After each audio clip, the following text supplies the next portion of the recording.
Hi guys, Dan here from Canada Abroad, and thanks so much for tuning in. Today we are bringing you an important update for applicants who either are in the express entry pool as federal skilled workers, or they're going to be going into the pool again as federal skilled workers. Now, just before I jump into that, I'll just let you know we are running another contest this month. So we're going to be giving away 2 free consultations and 2 free express entry profile reviews. So if you want to find out how you can win one of those, then you can just click the link above. So for today's update, it is related to proof of settlement funds.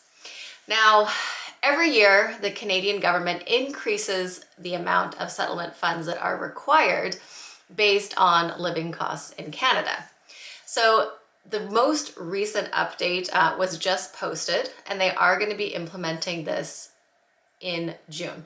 So what that means is you have some time to go in and update your profile and make sure that you can still meet the settlement fund requirement. If I compare the numbers last year versus this year, it's not a huge jump. It's fairly small, but what you need to make sure is that you actually go in and check your profile. I see it year after year. People emailing me, Deanne, my profile all of a sudden has told me I'm not eligible. What happened? Well, they forgot to go in and actually check what they had listed for their settlement funds.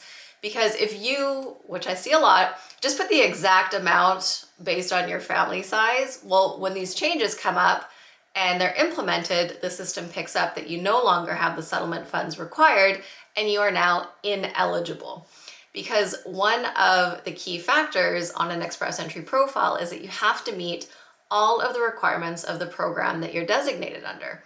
And for federal skilled workers, you need to have the required amount of settlement funds, unless you're already working in Canada on a work permit and you're going to be still employed with that same employer. So if you don't meet that requirement, you have to make sure that you have the required amount of settlement funds. Now, this is also extra important, I think, this year, because let's say you don't go in and update your settlement funds and your profile is ineligible.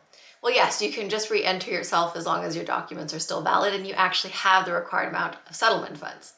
But your profile now, the submission date has changed. So when these draws start again in July, we are going to probably see the tie-breaking rule become quite important for certain people. So you don't want to be at a disadvantage that now if the tie-breaking rule is implemented, your profile has been entered much later than it actually was.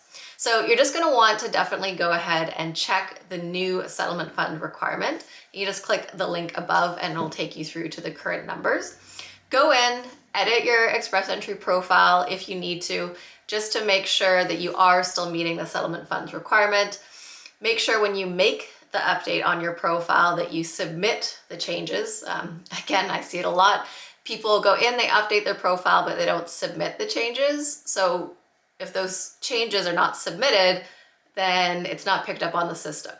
So make sure that you make the changes and you submit them. And make sure to do it before the deadline. Now, again, remember with settlement funds, this money has to be readily available. It can't be borrowed from anybody. It can't be equity in an asset. It actually has to be something you can show, I can take this money with me to Canada. And they are going to ask you when you are invited to apply for permanent residence for documents to prove that you have this money available. And it can be in you or your partner's name as long as you prove that you have access to that money. And they also remind people that they can ask for the proof of funds on the day you arrive in Canada, because these settlement funds are supposed to be available from the time you submit your application for permanent residency until the day you arrive in Canada. So just make sure that after you submit your application, you don't use that money for something else, because we've seen it with the backlog of applications that they can ask for updated bank statements to see that you still have the money available. So thank you guys so much, as always, for tuning in. And don't forget to subscribe to the channel if you want to stay up to date with the latest Canadian immigration news and updates.